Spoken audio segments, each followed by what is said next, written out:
I love this blow dryer. When you turn it on, this is cold. That means that it's warm.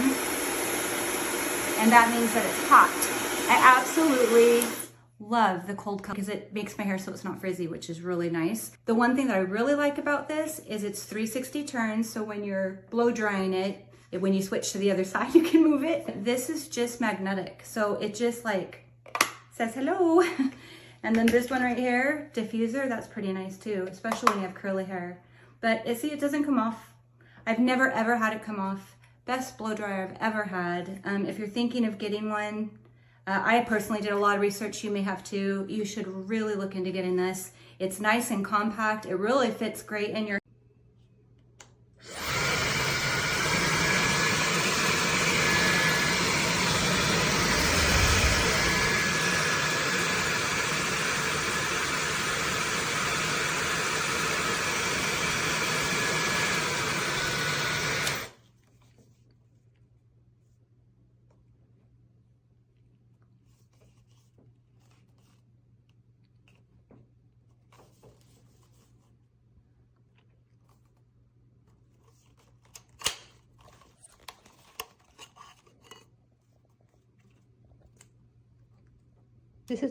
This looks like a filter that can be cleaned up later if needed, and it just pops.